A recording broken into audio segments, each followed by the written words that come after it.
खत्म हो जाए तो आप इसको वापस कर दें, या अगर आप नहीं आ सकते तो हमारे साथी को फोन कर दें, वो जाके आपके घर से इसको उठा लेगा, जिससे फिर किसी दूसरे की मदद हो पाएगी इससे। इसके अतिरिक्त मुख्यमंत्री जी का दौरा हो रहा है प्रदेश भर में। कोरोना के हालात पर रोज नए दावे किए जा रहे हैं। उत्तर प्रदेश की सरकार ये कह रही है कि यहां पर कोरोना की महामारी लगभग समाप्त हो गई, पॉजिटिविटी रेट लगातार गिर रहा है, कोरोना से चारों तरफ राहत हो गई है। इसकी सच्चाई मैं आपको बताना चाहता हूं। कृपा करके आप लोग जिलों से रिपोर्ट मांगिए। किसी भी जिले के अंदर 5-6 प्रमुख शहर उत्तर प्रदेश के छोड़ दीजिए, किसी भी जिले के अंदर कोरोना की जांच ही नहीं हो रही है उत्तर प्रदेश में। RT-PCR की जांच अगर आपको करानी है तो पहले आपकी रिपोर्ट लखनऊ आएगी, और लखनऊ से जांच होकर जब तक आपके गांव में पहुंचेगी, कई लोगों की तो रिपोर्ट आने के पहले दुर्भाग्यपूर्ण मृत्यु हो गई कोरोना के कारण। बाद में पता चला कि कोरोना की रिपोर्ट पॉजिटिव है। मैं मांग करता हूं योगी आदित्यनाथ जी से कि कोरोना की महामारी पर पर्दा मत डालिए। इसके संकट पर अगर आप पर्दा डालेंगे तो आप मौत के कुएं में जनता को धकेलने का काम कर रहे हैं। ऐसा मत कीजिए। गांव-गांव में टेस्टिंग की व्यवस्था शुरू कराइए। हर जिले में कोरोना के RT-PCR और एंटीजन की टेस्टिंग की शुरुआत कराइए। ज्यादा से ज्यादा लोगों की टेस्टिंग कीजिए। और अगर आप कहीं से भी सूचना पाते हैं कि किसी को बुखार है, खांसी है, पीड़ित है, जांच कराकर उसकी अगर रिपोर्ट पॉजिटिव आती है तो कोरोना के मुताबिक उसको इलाज दीजिए। जब आपको संकट का पता ही नहीं होगा, जांच आप करेंगे ही नहीं, कोरोना की बीमारी को तो पता ही नहीं कर पाएंगे आप, तो फिर तो आपको सब कुछ अच्छा अच्छा नजर आएगा, सब चंगा नजर आएगा आपको। आज उत्तर प्रदेश की हालत क्या है? गोरखपुर हो, लखनऊ हो, डुमरियागंज हो, फतेहपुर हो, कानपुर हो, उन्नाव हो, प्रयागराज हो, तमाम जिलों के आंकड़े उठा के, झांसी हो, तमाम जिलों के आंकड़े उठा के देख लीजिए। कोरोना के कारण जितनी मृत्यु हुई है और कोरोना के प्रोटोकॉल के तहत जिन लोगों का अंतिम संस्कार किया गया है और जो सरकारी आंकड़े बताए गए हैं, 15-15 गुना की फर्क है, 15-15 गुना।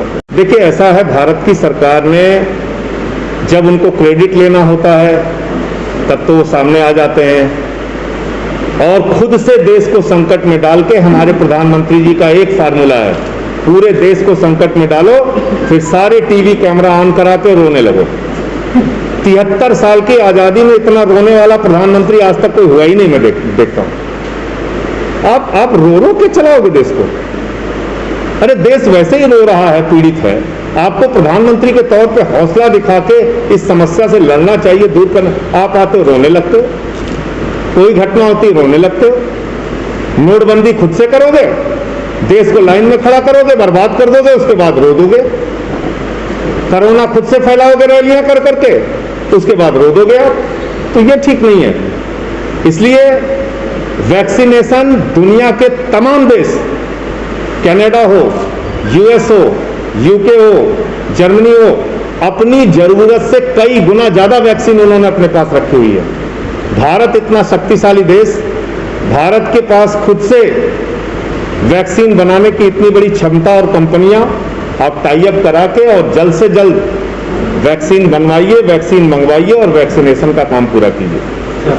आज़ादी से आज तक कहीं ना कहीं हेल्थ केयर सिस्टम एक्सपोज हो गया है, तो 2022 में अगर आम आदमी पार्टी की सरकार आती तो हेल्थ केयर सिस्टम को सुदृढ़ करने का आपका क्या विजन है? हमारा सबसे बड़ा फोकस ग्रामीण इलाकों से लेकर शहरी इलाकों तक बेहतरीन अस्पताल बने, मोहल्ला क्लिनिक के मॉडल पे हमारे गांव-गांव में क्लिनिक बने, जहां पे फ्री अल्ट्रासाउंड, फ्री जांच, फ्री दवा, ये सुविधा लोगों को मिल पाए और हॉस्पिटल में बेड और ऑक्सीजन की जिस कमी का सामना हम लोगों को करना पड़े, वो हेल्थ इंफ्रास्ट्रक्चर हमें मजबूत उत्तर प्रदेश में तैयार करना है।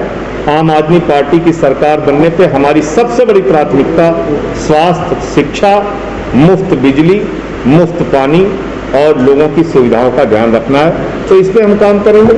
हमने जो काम दिल्ली में करके दिखाया उसको हम यूपी में पूरा करेंगे, क्योंकि उसमें बड़ी बड़ी मछलियां शामिल हैं, उसमें बड़े बड़े लोगों के नाम शामिल हैं, उसमें मुख्यमंत्री के करीबी लोगों के नाम शामिल हैं। इसलिए उसकी भी उच्च स्तरीय जांच होनी चाहिए पार्थ श्रीवास्तव की घटना की। उसके लिए जो लोग जिम्मेदार और दोषी हैं उन पर भी कार्रवाई होनी चाहिए। तो ये पूरी बात थी। कर्मचारियों को न्याय दिलाकर रहेंगे, उत्तर प्रदेश के लोगों को न्याय दिलाकर रहेंगे। हम इतनी अमानवीयता बर्दाश्त नहीं कर सकते कि लोगों की जान भी जा रही है और आप उसको मानने को तैयार नहीं। जिन लोगों की भी कोरोना से मृत्यु हुई है उत्तर प्रदेश में, मैं फिर दोहरा रहा हूं, दिल्ली की अरविंद केजरीवाल की सरकार की तरह उत्तर प्रदेश में भी 50,000 रुपए मुआवजा प्रति उन लोगों की जिनकी मृत्यु हुई है उनके परिवार को दिया जाए। इसके अलावा राशन निःशुल्क और जो बच्चे अनाथ हुए हैं उनको 2,500 रुपए प्रति माह पेंशन और उनकी पढ़ाई का, उनके स्वास्थ्य का पूरा जिम्मा सरकार उठाए। ये काम आपको करना चाहिए और तभी इस बुरे वक्त में, इस मुसीबत के वक्त में ये महसूस हो पाएगा लोगों को कि हमारे घाव पे किसी ने मरहम रखने की कोई कोशिश की। आज शुरू हो गया है मई का महीना, स्कूल तो बंद पड़े हैं, बच्चे पढ़ाई के लिए नहीं जा रहे हैं, लेकिन फीस के लिए बार बार प्राइवेट स्कूलों से फोन आता है। माँ बाप को मजबूर किया जाता है, पैसे लाओ नहीं तो बच्चे का नाम काट देंगे। उनके पास पैसे नहीं है, रिक्शा चलाते हैं, ऑटो चलाते हैं, ई रिक्शा चलाते हैं, छोटी सी पान की दुकान लगाते हैं, उनके पास पैसे नहीं है, रोजगार चला गया उनका। लेकिन बार बार प्राइवेट स्कूल वाले फोन कर करके पैसे की मांग करते हैं। मैं मांग करता हूं उत्तर प्रदेश सरकार से, शिक्षा मंत्री जी ने बहुत ही हास्यास्पद बयान दिया कि मैं प्राइवेट स्कूल के लोगों से कहूंगा, प्राइवेट स्कूल के प्रबंध तंत्र से कहूंगा कि फीस ना बढ़ाई जाए। इसका मतलब जो पहले फीस है वो फीस बराबर वसूली जाए। अरे आप इस मुसीबत में फीस माफ कराइए बच्चों की, और आपको अगर ज्यादा शौक है, आपके लोगों के ही प्राइवेट स्कूल चलते हैं उत्तर प्रदेश में, तो आप उन प्राइवेट स्कूल में पढ़ने वाले बच्चों की पूरी फीस सरकार की ओर से जमा कीजिए। सरकार उनकी फीस जमा करे जब तक ये कोरोना की महामारी चल रही है। तो इसलिए इस मुसीबत की घड़ी में लोगों की मदद करने की जरूरत है। इस मुसीबत की घड़ी में उत्तर प्रदेश सरकार का, आदित्यनाथ सरकार का एक चरित्र सामने ये आया कि ऑक्सीजन युक्त मुफ्त ऑटो सेवा जो चल रही थी उसको सीज कर दिया गया। आज तक 2 ऑटो छूट नहीं पाई। बता रहे तकनीकी खामी है। जिस उत्तर प्रदेश में चित्रकूट की जेल में हथियार पहुंच जाता है वहां अपराध नहीं है। जिस उत्तर प्रदेश में एसएसपी इंद्रकांत त्रिपाठी व्यापारी से रंगदारी मांगता है और फिर हत्या करा देता है, ये अपराध नहीं है। लेकिन अगर आप उत्तर प्रदेश के लोगों को एम्बुलेंस की सेवा देंगे, ऑक्सीजन देंगे, तो वो अपराध है। आपको उठा के जेल में डाल दिया जाएगा। 10-10 घंटे हमारे ऑटो चालक भाइयों को थाने में, हजरतगंज थाने में बिठा के रखा गया। आज क्या हो रहा है कानून व्यवस्था के नाम पे उत्तर प्रदेश में? उन्नाव के अंदर फैजल नाम के सब्जी वाले एक युवक को पीट के मार दिया गया। इतना मारा गया कि उसकी जान चली गई। आदित्यनाथ जी, आपकी सरकार को हो क्या गया है? आपने कह दिया कि कोविड से लोग नहीं मर रहे हैं तो पीट के मारो, इनकी जान ले लो। एक सब्जी वाला गरीब, अरे सब्जी बेचना तो अलाउ भी कर रखा है, उसको क्यों मारा गया? और पुलिस की जांच नहीं कर सकती। इसलिए फैसल की मौत के मामले में जिसमें पुलिस के लोग दोषी हैं, सीबीआई की जांच होनी चाहिए और दूध का दूध, पानी का पानी होना चाहिए। जो लोग दोषी हैं उनको खिलाफ सख्त से सख्त कार्रवाई होनी चाहिए, उनको सजा मिलनी चाहिए। ये अपराध है और ये पुलिस लिंचिंग की घटना उत्तर प्रदेश में हुई है, ये मैं कहना चाहता हूं। तो इसलिए मैं आज की परिस्थितियों में यही कहूंगा कि ये अहंकार और तानाशाही और कानून व्यवस्था के नाम पे इस तरह से धज्जियां उड़ाना ये लंबे समय तक नहीं चलेगा। मुख्यमंत्री जी, आपके नाक के नीचे सोशल मीडिया में काम करने वाला युवक पार्थ श्रीवास्तव चिट्ठी लिख के अपनी जान दे देता है, आत्महत्या कर लेता है। उसकी बहन रो रो के कहती है हमारे भाई को प्रताड़ित किया गया। उसकी एफआईआर लिखने में इतना विलंब लगाते हैं आप लोग। जब आप एफआईआर लिखने में इतना टाइम लगाते हैं तो न्याय कहां से देंगे? मैं आपको बता रहा हूं, अगर जांच ही नहीं होगी तो कोरोना खत्म। नो टेस्टिंग नो कोरोना, यही फार्मूला है आदित्यनाथ जी का। जब जांच ही नहीं होगी तो फिर कोरोना कैसे पता चलेगा आपको? नो टेस्टिंग नो कोरोना का फार्मूला है आदित्यनाथ जी का। योगी सरकार मुफ्त वैक्सीनेशन लगवा रही पत्रकारों के, आपका क्या स्टेप रहेगा पत्रकारों के लिए?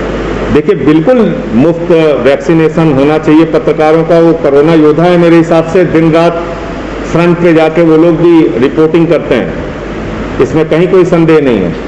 मैं तो दूसरा प्रश्न पूछना चाहता हूं, वैक्सीन है क्या आपके पास? आदित्यनाथ जी, वैक्सीन मौजूद है आपके पास? आपके वैक्सीन के केंद्र, लगने वाले केंद्र तो बंद पड़े हुए हैं। घंटों घंटे लोग लाइन लगा के वापस चले आते हैं। आप प्रधानमंत्री की मीटिंग में बैठते हैं तो खाली इस बात की कोशिश करते हैं कि कैसे चमचागिरी करके और कैसे उनकी तारीफें करके वहां से निकलें। आपको इस बात की चिंता नहीं रहती कि कैसे उत्तर प्रदेश के लोगों के लिए हम उनसे वैक्सीन की मांग करें। हमारी दिल्ली की सरकार लगातार मांग कर रही है केंद्र सरकार से कि वैक्सीन दीजिए, उत्तर प्रदेश के लोगों के लिए भी वैक्सीन मुहैया होनी चाहिए। ये वैक्सीन पे इतने प्रतिबंध और वैक्सीन इतने किस्तों में मिलेगी तो कई साल लग जाएंगे वैक्सीनेशन होने में। और दूसरी बात, ये जो आपने ऑनलाइन रजिस्ट्रेशन का सिस्टम कर रखा है, इसमें तो गरीब आदमी को आपने बिल्कुल इस प्रोग्राम से बाहर कर दिया। जो आम आदमी बैठा हुआ है गांव में, किसान मजदूर, वो कैसे ऑनलाइन जाकर रजिस्ट्रेशन कराएगा? कैसे उसको स्लॉट अलॉट होगा? कैसे उसको मौका मिलेगा वैक्सीन लगाने का? तो इसलिए ये रजिस्ट्रेशन का भी सिस्टम खत्म होना चाहिए और वैक्सीनेशन प्रॉपर कराई जाए, जल्द से जल्द कराई जाए। तीसरी लहर का भी खतरा है, वो लहर आने से पहले कम से कम उत्तर प्रदेश को और इस देश को बचाने के लिए प्रॉपर वैक्सीनेशन होना चाहिए। अभी वैक्सीन की शॉर्टेज की वजह से वैक्सीनेशन ही नहीं हो पा रहा है, ये एक दुर्भाग्यपूर्ण पक्ष है।